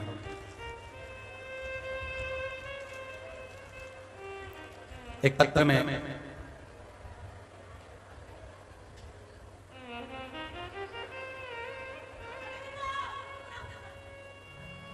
वर्णन आया है। मैं सितंबर 2020 से शिव महापुराण की कथा को सुन रहा हूं और कथा देखिए जरा कितना सुंदर वर्णन करा है। मैं सितंबर 2020 से शिव महापुराण की कथा को सुन रहा हूं। 2021 के लॉकडाउन में आपकी कथा को श्रवण किया। मैं कुबेरेश्वर धाम महादेव की कृपा क्या व्याख्यान करूं, जितना भी करूं वो भी कम है। महाराज ये पत्र लिखा है, मणिभूषण कुमार, जिला मुजफ्फरपुर, बिहार से आए। कहीं बैठे हैं? अच्छा आप ही हैं क्या? श्री शिवाय नमस्ते। मणिभूषण कुमार, जिला मुजफ्फरपुर, बिहार। 8 फरवरी 2022 को पैसे के लेन देन के कारण कुछ लोगों ने मेरी गाड़ी को छीन लिया था। मैं काफी परेशान हो गया था। तब मुझे एक रिश्तेदार ने बताया कि प्रदोष व्रत करिए, तो मैंने प्रदोष का व्रत किया और मैं मार्च 2022 को कुबेरेश्वर धाम पर आया रुद्राक्ष महोत्सव में शामिल हुआ और बाबा से प्रार्थना किया कि मेरी गाड़ी मुझे वापस दिला दीजिए। मैं 9 मार्च 2022 को यहां से चला गया। कुंदकेश्वर महादेव का स्मरण कर 2022 को मुझे 17 मार्च 2022 को मुझे यहां से जाते ही जो मैं विनती कर गया था कुंदकेश्वर से, बाबा से, मेरी गाड़ी मुझे वापस दे दी गई और बिना झगड़े के ही मुझे प्राप्त हो गई। ये शिव कृपा। बैठ हर हर महादेव। शिव कृपा इसको कहता है।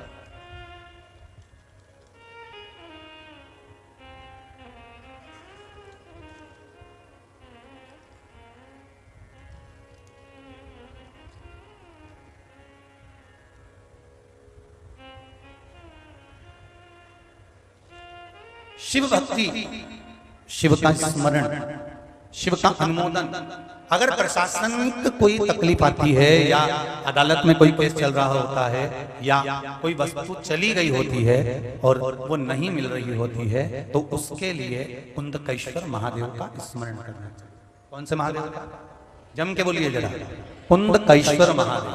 और एक बात और दीदी ध्यान रखिएगा जरा, ये कुंदकेश्वर महादेव का स्मरण एक जगह पर और किया जाता है जब नारी का रजो धर्म का कोई तकलीफ चल रही हो, रजो धर्म से जुड़ी हुई कोई रोग अगर उसके शरीर में चल रहा हो, डॉक्टर अपना इलाज करे। उस समय पर आपको मात्र रजो धर्म के समय पर अगर तकलीफ है और उदर से जुड़ी हुई या भीतर एक बच्चादानी के अंतर्गत कोई गांठ पड़ जाती है या डॉक्टर ऑपरेशन का बोल देता है,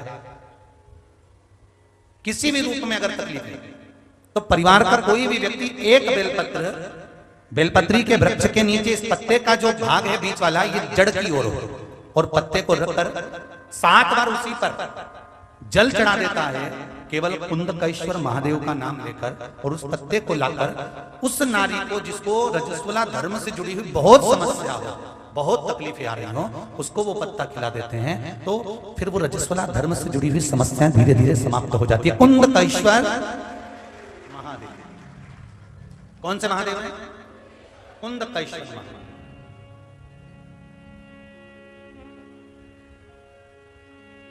ये देवाधिदेव महादेव का एक स्वरूप। जब माता पार्वती ने कुंदुक का प्रहार करा था तब वो कुंदुक भगवान शिव के चरणारविंद में गया था, तो कुंदकेश्वर महादेव का वर्णन आता है। ये शिव महापुराण का बड़ा सुंदर भाव वर्णन किया। समय आया, माता पार्वती जी ने शिव जी से विनय करा, हमारे तो पुत्र हैं, इनका मंगल विवाह करना चाहिए। शिव जी ने कहा विवाह पहले किसका करना है? पार्वती जी बोलो। पार्वती जी कहती हैं अगर मैं कार्तिकेय का विवाह करती हूँ तो कार्तिकेय तो सुंदर है, इनका विवाह तो तुरंत हो जाएगा। विवाह में अगर देरी आती है तो जी गणेश जो है ना, इसका मुंह जो है ना वो हाथी का लगा हुआ है, इसलिए तकलीफ विवाह में इसी की है। जिसकी बहुत जोरदार नौकरी है, सर्विस है, व्यापार है, व्यवसाय है, दिखने में स्मार्ट है, सब कुछ है, तो उसके विवाह में क्या देरी आना। पर दिक्कत तो यहाँ आई नहीं कि वो तो कहीं को ब्याह नहीं करा सकता। हमारे यहाँ जिस छोरा छोरी का विवाह नहीं होता है ना, उसको किसी देवी देवता के पूजन का नहीं बोला जाता, उसको केवल एक ही पूजन का कहा जाता है। या तो तीज का व्रत कर लो, हरताली का तीज कर लो, देवी जी का व्रत कर लो, या देव अधिदेव महादेव का व्रत कर लो। क्यों? शंकर जी के व्रत करने से, पार्वती के व्रत करने से, यहाँ स्वयं आप तो केवल अपनी बात क्यों, रामचरितमानस में लिखा है, रुक्मणी जी के ब्याह में लिखा है, रामचरितमानस में कहा गया जनक जी के यहाँ से, जनकपुरी से माता सीता जी से कहा गया स्वयंवर में बैठने से पहले इसको कहाँ भेजा जाए? किसके मंदिर भेजा? जम के बोले जरा, माँ गौरा के मंदिर भेज दो, उमा के मंदिर भेज दो, और माँ चली पार्वती के मंदिर। ओ मैया श्रृंगार तेरा लाल, चूड़ा भी लाल तेरी मेहंदी भी लाल है। ओ मैया श्रृंगार तेरा लाल। माता के पास भेजा, माता के गले की माला गिरी, पार्वती जी के गले की माला गिरते ही सीता जी समझ गई कि मुझे अब विवाह हो जाना है, ये निश्चित है। रुक्मणी जी को भी भेजा था तो जगदम्बा के मंदिर में भेजा था, गौरा माता के मंदिर में जाओ श्रृंगार कर।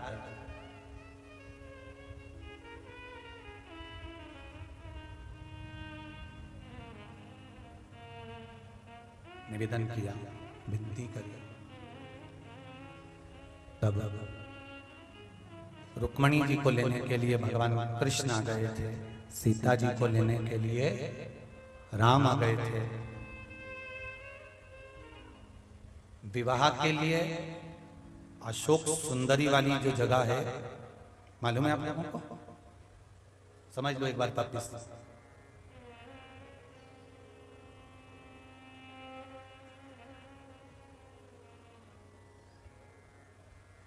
ये शिवलिंग है, गोल जो भाग है जहां शिवलिंग रखा हुआ है, ये माता पार्वती जी का हस्तकमल है। शिवलिंग शिव का प्रतीक, बीच में एक मोटी सी लाइन है, वो अशोक सुंदरी का स्थान है। शिवलिंग के इधर गणेश जी, इधर कार्तिकेय का स्थान होता है। ऊपर से मटकी में से जो एक एक बूंद पानी गिरता है कलश में से, वो शंकर भगवान की 5 लड़कियां जया, विषहरा, सामरीवारी, दौतली और देव का स्थान होता है। ये अशोक सुंदरी वाली जो जगह होती है, अशोक सुंदरी वाली जो जगह होती है, इस स्थान पर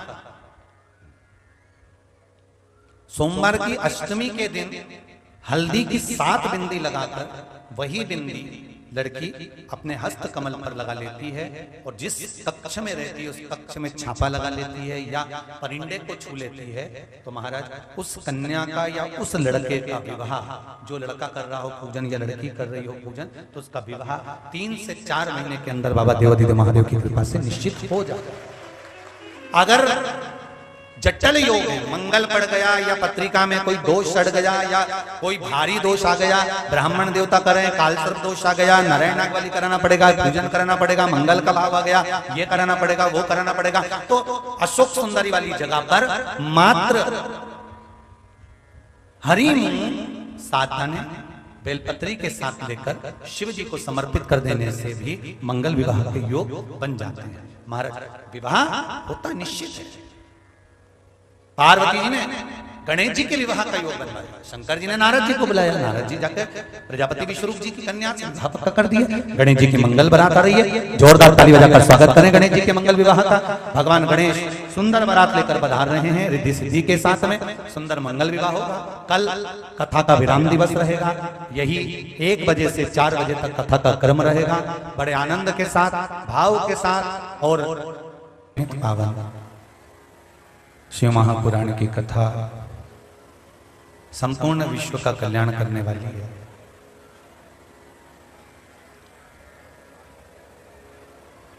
मानव के जीवन का एक लक्ष्य तत्व निश्चित करने वाली है। ऐसी बाबा देवादिदेव महादेव की पावन शिव महापुराण की कथा कुबेरेश्वर बाबा की पावन धरा से मुख्य यजमान परिवार श्री प्रवीण मिलन जी सोनी, श्री अंशुल जी, श्री ऋषि जी सोनी एवं सोनी परिवार इंदौर, अपने पूर्वज स्वर्गीय श्री नंदलाल जी सोनी, स्वर्गीय श्रीमती देवी जी सोनी, स्वर्गीय श्री जगदीश प्रसाद जी सोनी की स्मृति में ये पुण्य पावन शिव महापुराण की कथा करवा रहे हैं। द्वितीय मुख्य यजमान में श्री अनिल जी, पुष्पा जी पाठक, श्री हिमांशु जी, अर्चना जी पाठक, श्री अंकुर जी, बरखा जी पाठक, पाठक परिवार इंदौर, जो अपने पूर्वज स्वर्गीय श्री कृष्णकांत जी पाठक, स्वर्गीय श्रीमती सरस्वती जी पाठक की स्मृति में पावन शिव महापुराण की कथा को करवा रहे हैं। धन्य हैं दोनों जजमान परिवार जो अपने धन का सदुपयोग कर रहे हैं।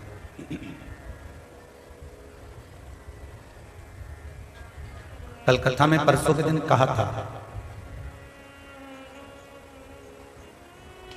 जोड़ो मना नहीं है, धन एकत्रित करो मना नहीं है, पर धन का सदुपयोग हो जाए तो समझना कि आपने जो कमाया वो सही था। गलत जगह पर लग जाए, गलत जगह पर पहुंचे तो समझ लेना कि वो धन श्रेष्ठ नहीं था।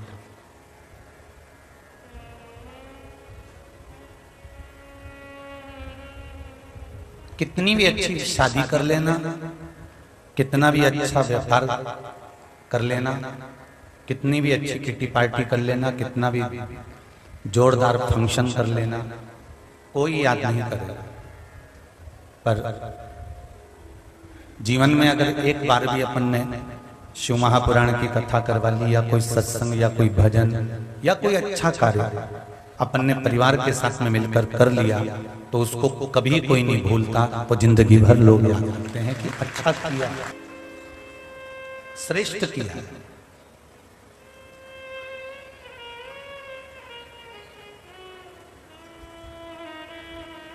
श्वास है तब तक भजन भी करो, स्मरण भी करो। श्वास चली गई फिर उसका कोई मोल तत्व नहीं। पहले भी एक बात कही, शरीर चले और तुम्हारे घर में चले, तब तक खूब दान पुण्य करो और खूब कथा सुनो, खूब तीर्थ करो। क्योंकि जब शरीर चलना बंद हो जाएगा और तुम्हारे घर में चलना बंद हो जाएगी, तब तुम कुछ भी नहीं करते, फिर कुछ भी करना बड़ा मुश्किल है। आप सोचते रह जाओगे कि मैं बस कथा कराऊंगी, मैं कथा कराऊंगा, मैं कथा कराऊंगी, मैं कथा कराऊंगा। समय निकलता चले गया, अवस्था डलती चली गई। फिर पुत्रों का समय आया, पुत्र वधुओं का समय आया, मना वो भी नहीं करेंगे, पर तुम्हारे भीतर आसक्ति धन की इतनी आ जाएगी कि अभी पता नहीं उसको घाटा लग गया था, होगा कि नहीं होगा, व्यवस्था जुटेगी कि नहीं जुटेगी, समय आएगा कि नहीं आएगा, कोई कर पाएगा कि नहीं कर पाएगा, कौन करेगा कि नहीं करेगा। ये हम व्यवधान में पड़े रहते हैं।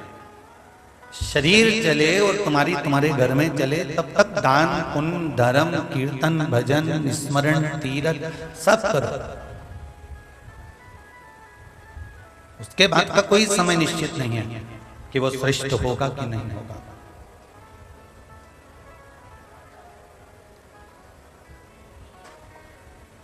लोग शादी में 50 तरह का भोजन बनाना, कितने तरह का, 50 तरह का भोजन बनाना, तो भी लोग बुराई कर कर जाएंगे। हाँ, स्टॉल तो इतने सारे लगा दिया, इतनी भीड़ पड़ गई, खाने कोई नहीं मिला, तो भी लोग बुराई कर। कहीं एक कटोरी में थोड़ा सा भोजन लेंगे, चखेंगे, फेंक देंगे।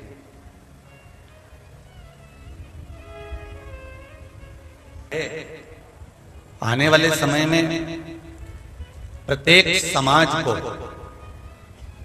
भारत की भूमि पर रहने वाली प्रत्येक समाज, चाहे वो ब्राह्मण हो, चाहे वो क्षत्रिय हो, चाहे वो वैश्य हो, चाहे वो शूद्र हो, प्रत्येक जिस वर्ण के हो, जिस समाज के हो, चाहे तुम जिस समाज के हो, एक समाज के द्वारा एक नियम जारी कर देना चाहिए कि भोजन में मीठे 2 या 3 तरह के बनेंगे, सब्जी 2 तरह की बनेगी, पूड़ी 2 तरह की बनेगी। इससे कम बनाना हो तो बना सकते हो, पर इससे ज्यादा बनी तो समाज से बाहर निकाल दिया जाए। एक नियम लागू कर देना चाहिए। कितना अपमान होता है भोजन का, आपको मालूम है? आप सब जाते होगे बफेट में, ऐसा नहीं है कि नहीं जाते होगे, सब लोग पार्टी में जाते होगे, जाके तुम लोगों ने भी ऐसा करा होगा। प्लेट में लिया, अच्छा नहीं लगा, डस्टबिन में डाल दिया, खाया अच्छा नहीं लगा, फेंक दिया, खाया अच्छा नहीं लगा, फेंक दिया। ऐसी भरी की भरी प्लेट सारी की सारी ऐसी की कैसी बिल्कुल पूरी डस्टबिन में चली जाती है। जरा सोचो, जिसके यहाँ की 500 रुपए की 700 रुपए की भरी भराई प्लेट डस्टबिन में जाती होगी, उसने कितनी मेहनत से कमाया होगा, और वो पैसा जब कचरे में जाता है तो कितना दिल दुखता होगा। निवेदन है, कुछ आने वाली पीढ़ी में, आने वाले समाजों में हमको जागरूकता लाना पड़ेगा कि भोजन की मात्रा इतनी मत बढ़ाओ, इतने स्टॉल मत लगाओ कि वो झूठा छूट कर कहीं डब्बे में जाए, डस्टबिन में जाए और बेकार जगह जाए।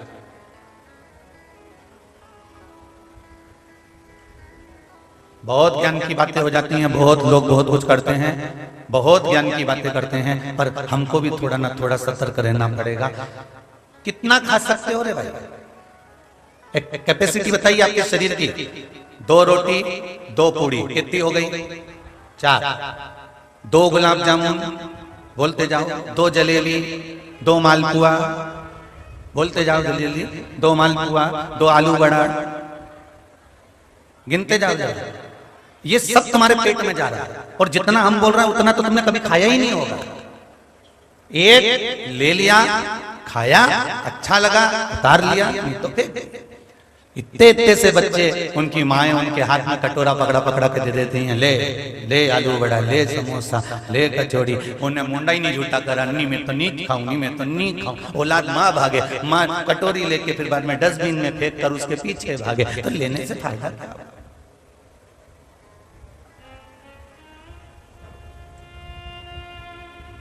तुम कितनी भी अच्छी पार्टी कर लेना, कितना भी अच्छा फंक्शन कर लेना, आखिरी में लोग बुराई ही करेंगे। और एक बार कोई धार्मिक आयोजन कर कर देखना और उसमें कुछ मत बनाना, केवल पूड़ी और सब्जी बनाकर खिला देना, वो भी ठंडी मोटी मोटी कल्ली ठाट, तो कहीं का बुराई नहीं करेगा। कहेंगे भगवान की प्रसाद है, अच्छे से खाओ, अपना अपना घर जाओ। ये भगवान का प्रसाद, कौन निंदा करेगा, कौन बुराई करेगा?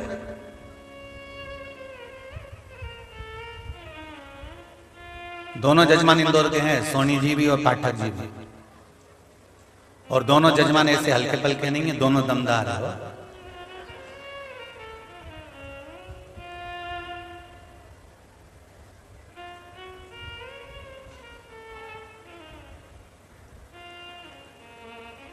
आज कोई सुबह प्रश्न कर रहा था कि एक जजमान को इधर बिठाते हो, एक को इधर बिठाते हो, कारण क्या? हमने कहा दो भारी बेलों को एक ही, दोनों भारी।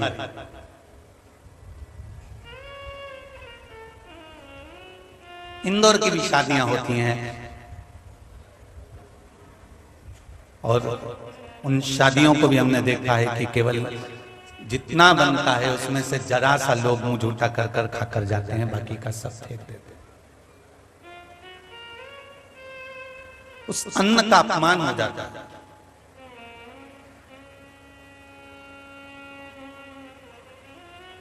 एक व्यक्ति ने प्रश्न किया था, गुरुजी मैंने अपने बेटी की शादी बहुत धूमधाम से करी, बहुत पैसा खर्च करा, खूब लंबी चौड़ी पार्टी करी। उसकी शादी के बाद मेरे जिंदगी में ऐसा बदलाव आया कि मैं नीचे ही जाता गया, जाते गया, आज तक संभल नहीं पाया। कोई कह रहा था कि तुम्हारी बेटी के चरण अच्छे थे, तुम्हारे घर से चले गए, इसलिए तुमको ये घाटा लग गया। कोई कुछ कहता है, कोई कुछ कहता है। आप बताओ कि कारण क्या था? हमने कहा कोई कारण नहीं था। शिव महापुराण की कथा कहती है, जिसके घर की पार्टियों में अन्न का अपमान होता है, फिर वही वाली बात आ गई, ज्यादा भाव खाओगे तो फिर बड़ा और पाव खाओगे। ज्यादा भाव खाओगे तो फिर बड़ा और पाव खाओगे। जिसके घर की शादी में अन्न का भरचक अपमान होता है, एक ना एक दिन उसको फिर नीचे बैठकर ढूंढ ढूंढ कर खाना पड़ता है। ये स्थिति आ जाती है। इसलिए अभी भी कुछ नहीं बिगड़ा है, संभलने का समय है। संभलो, समझो और अपनी जिंदगी को सार्थक बनाने का प्रयास करो। पार्टी और उत्सव में क्या अंतर है? बोलो रे भैया। जैसे किटी पार्टी होती है, घर में शादी की पार्टी होती है, एंजॉय पार्टी होती है, और उत्सव होता है कि अपन ने भगवान कृष्ण का जन्मोत्सव मना लिया, शिव पुराण का उत्सव मना लिया, भागवत जी का उत्सव मना लिया, अन्नकूट उत्सव मना लिया, अपन ने झूला उत्सव मना लिया, अपन ने कोई उत्सव मना लिया। तो पार्टी और उत्सव में अंतर क्या है?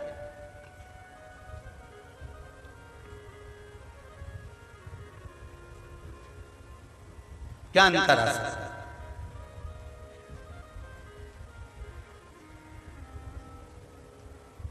बस एक अंतर भारी है पार्टी और उत्सव में। पार्टी जब हम करते हैं तो साधारण से व्यक्ति उस पार्टी में एकत्रित होते हैं, कुछ वीआईपी उस पार्टी में एकत्रित होते हैं। पर जब हम कोई उत्सव मनाते हैं तो उत्सव में कोई साधारण व्यक्ति नहीं जाता, उत्सव में केवल देव, अधिदेव, महादेव या देवता ही जाता है। इसलिए हम भागवत की पत्रिका छपवाते हैं तो उसमें लिखते हैं श्रीमद् भागवत कथा महोत्सव।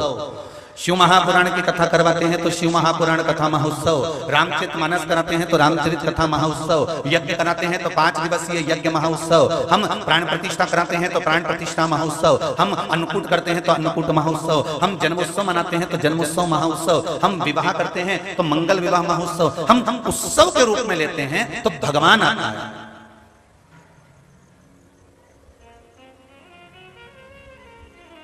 उत्सव के रूप में लिया तो परमात्मा आता है। महाराज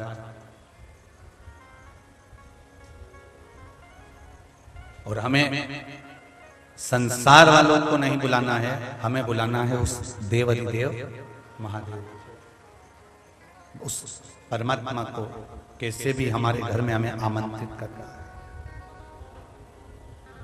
कैसे आएगा वो? उसको बुलाने के लिए बहुत सारा पकवान की जरूरत होती तो वो सबसे पहले दुर्योधन के घर चले जाएगा। उसको बुलाने के लिए अगर ढेर सारे कपड़े की जरूरत होती तो फिर वो यहाँ नहीं आता, कहीं और चले जाता। उसको माणिक मोती सोना चांदी हीरा पन्ना रतन आभूषण किसी चीज की जरूरत नहीं है। वो तो केवल एक बात कहता है कि मैंने जो तुझे दिया है वो तू मुझे थोड़ा थोड़ा देते रहना। भगवान ने हमको दिया क्या है? ये इंद्रियां परमात्मा ने दी तो इन इंद्रियों को भगवान में लगा दो। श्रवण इंद्री को परमात्मा में लगाओ, दर्शन करने के लिए नैनों को परमात्मा में लगाओ, जिह्वा को भगवत भजन में लगाइए, इस मस्तक को उस परमात्मा के आगे झुकाते रहिए, ये हाथों को उसकी सेवा में लगा कर रखिए, इन चरणों को कहो कि तू तीर्थ तक मंदिर तक देवालय तक परमात्मा तक चले जा। क्यों? क्योंकि धन जब तक तुम्हारे पास में है, सत्ता जब तक तुम्हारे पास में है, वैभव जब तक तुम्हारे पास में है, तब तक तो लोग तुम्हारे हाथ जोड़ेंगे, तुम्हारा सम्मान करेंगे, आदर करेंगे, सत्कार करेंगे। पर जब सत्ता चली जाएगी, वैभव चले जाएगा, धन चले जाएगा, तब कुछ साथ नहीं देगा। तब साथ देगा तो जो तुमने शिव महापुराण की कथा को सुना है, जो तुमने राम नाम कृष्ण नाम शिव नाम लिया है, वो तुम्हारे साथ रहेगा, अंतिम बिंदु तक रहने वाला। परसों की कथा में कहा था गधों के लिए मकान मत बनाना। बोलो सही है कि गलत? गाय बांधने के लिए मकान बनता है, चिड़िया को रखने के लिए मकान बनता है, तोते को रखने के लिए मकान बनता है, घोड़े को बांधने के लिए अस्पताल बनता है, शेर को रखने के लिए भी मकान बनता है, सब जानवरों को सबको रखने के लिए मकान बनता है, पर गधे के लिए कभी मकान नहीं बनता। इसलिए अगर पुत्र तुम्हारा समझदार है, संस्कारित है, माता पिता का आदर करने वाला है, सबको लेकर चलने वाला है, उसमें नम्रता भरी हुई है, चाहे कितना भी अच्छे कॉलेज में पढ़ लिया, चाहे कितना भी अव्वल आ गया, चाहे वो कुछ भी बन जाए, डॉक्टर बने, कलेक्टर बने, चाहे इंजीनियर बने, जिस औहदे पर जा सकता है, अच्छे से अच्छे औहदे पर जाए। तुमने खूब अच्छे कॉलेज में पढ़ाया, विदेश भी भेजा, सब कुछ संस्कार दिए, पर सारा ज्ञान तो तुमने दे दिया, पर अगर उसमें नम्रता नहीं है, झुकना नहीं आता, आप माता पिता के चरणों को प्रणाम करना नहीं आता, माता पिता की बात को अगर वो काट रहा है तो फिर समझ लेना, अगर वो माँ बाप का सम्मान नहीं करे, घर के बुजुर्गों का सम्मान नहीं करे, बड़ों का आदर नहीं करे, सत्कार की ओर आगे नहीं बढ़े, तो समझ लेना फिर वो पुत्र नहीं है। जम के बोलो जरा, गधा है। फिर गधे के लिए जमीन जायदाद में सब, फिर गधे के लिए गधी भी ढूंढो, कई मतलब ढेर लगाना। और जब गधा तुम्हारे कहने पे नहीं चले तो फिर वो चले कौन? अरे जम के तो बोलो, गधी। फिर वो चले।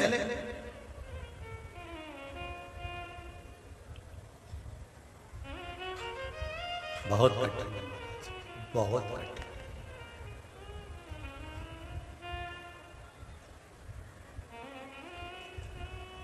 सरलता की ओर चलते, कुछ मत दो। बच्चों को अगर कुछ देना है, खूब अच्छे कॉलेज में पढ़ाना, खूब अच्छे स्कूल में पढ़ाना, वीआईपी से वीआईपी।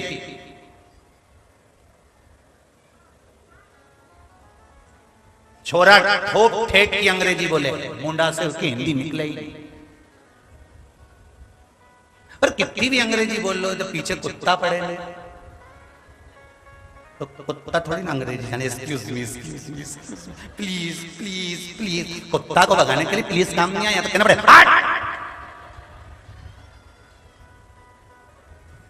कि समझ जाए कुत्ता। Excuse me please, excuse me please please please.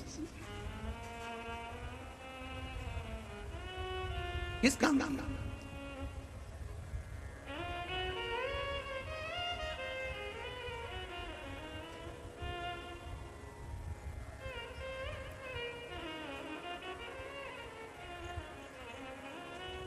अब खूब पढ़ा, बेटे को अच्छे से अच्छे कॉलेज में पढ़ा, ठेठ मुंडा से अंग्रेजी जड़े, ऐसा कॉलेज स्कूल उसको दिला। वीआईपी कल्चर हो आपके बच्चे का, मना नहीं। खूब अच्छे कपड़े पहने, उनकी भी मना ना, पर एक चीज में कमी मत आन देना, आपके चरणों में झुकने में और आपकी बात काटने में उसको आगे मत बढ़ने देना। उससे कहना खूब पढ़, आगे बढ़, पर माँ बाप और घर के बड़े जो हैं इनको झुकते रहना, प्रणाम करते रहना, आदर करते रहना। इनके सामने बड़ा मत बन जाना, इनके सामने झुकता।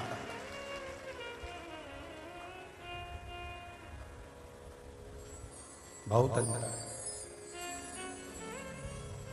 पूरे भारत की भूमि पे इतने सारे वृद्धाश्रम बने हैं, तुम सारे वृद्धाश्रम में घूम के आ जाना, जहां तुम्हारी मर्जी पड़े उस वृद्धाश्रम में भी चले जाए।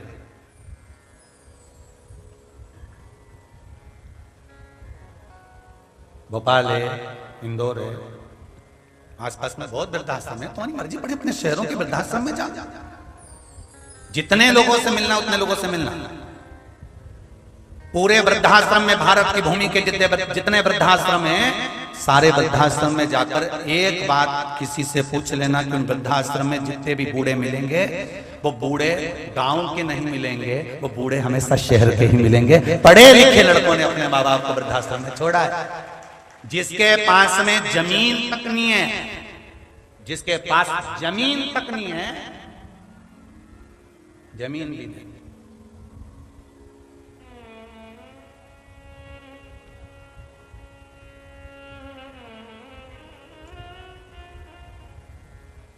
जमीन भी नहीं उसके पास, तो भी उससे कह दो अपने माँ बाप से दूर हो जा, अपने माँ बाप को छोड़ दे, खाने के लिए कुछ भी तो नहीं है, नहीं हमारा भाई ने बाबूजी के तो डरूंगा, चाहे कुछ भी हो जाए।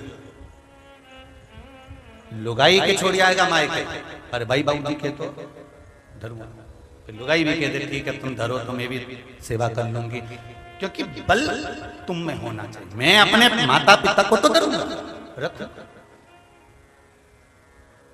कितने वृद्धाश्रम हैं, उन सब में घूमकर आना।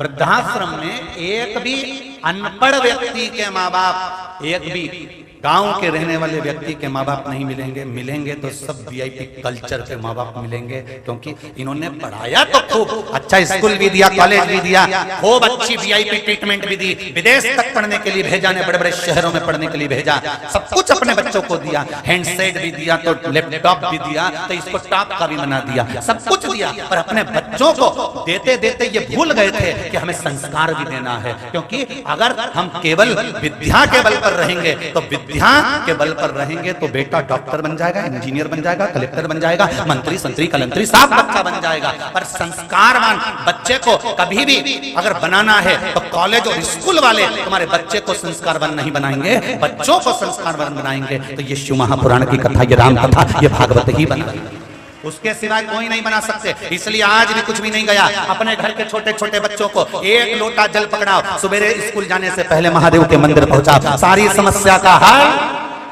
एक लोटा जल। जब वो रगड़ता हुआ धीरे धीरे प्रेमवश आराम से चलकर शिव मंदिर जाएगा, उसको नी भी चढ़ाना आएगा तो भी कहीं तो पानी ढोल के आएगा, कहीं तो जाएगा, उसको जाने स्कूल वाले में जाना। अब बच्चा लेट हो रहा है, वेन आने वाली है, गाड़ी आने वाली है, और सियोर वाला महाराज कह रहा है पहले मंदिर भेजो। तो बच्चा अगर स्कूल जाने के टाइम पर वेन का टाइम हो गया तो मेरी जीजियों आपसे निवेदन है थोड़ा तुम जल्दी जगो, पर तुमने टाइम बांध के रखा है, छोरा जाए 8 बजे, अम्मा उठे 7 बजे। 7 बजे उठ के इसकी जो लीला चालू होती है जगदम्बा की, उठते से पहले छोरे को उठ जा,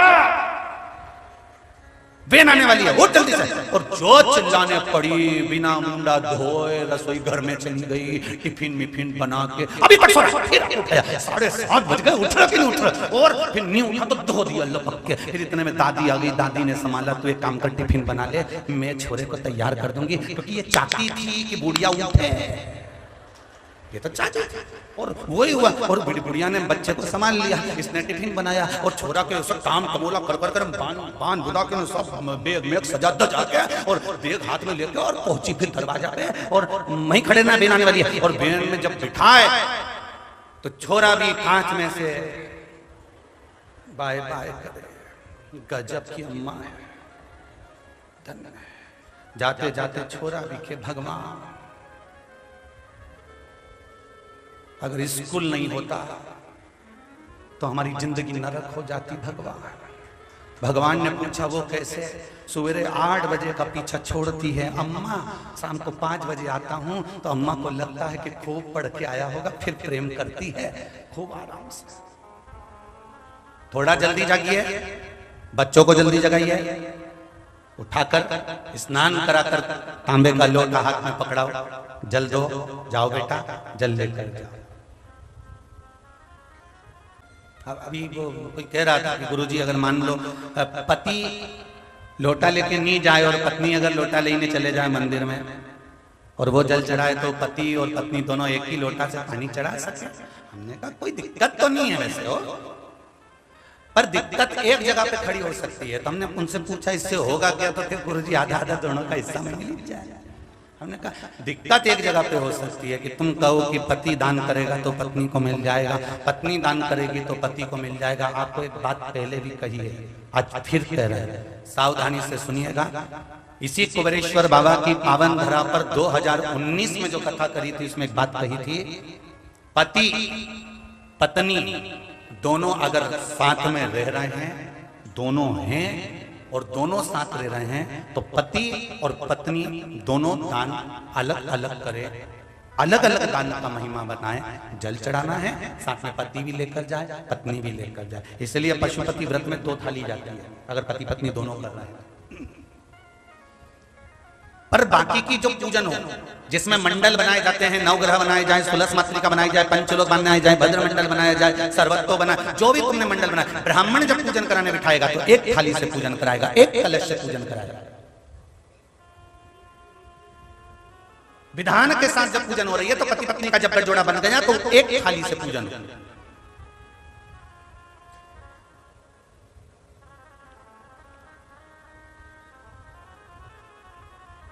पति दान करेगा पति को मिलेगा, पत्नी करेगी पत्नी को मिलेगा। पर जब पति या पत्नी दोनों में से कोई एक चला जाता है, पत्नी चली गई, फिर पति ने अगर 5 रुपए भी कहीं गौ माता के चारे में लगाए हैं तो उसमें पति के हिस्से में से 2.5 रुपए पत्नी के खाते में कटकर चले गए अपने आप। उसको काटा नहीं, अपने आप चले गए।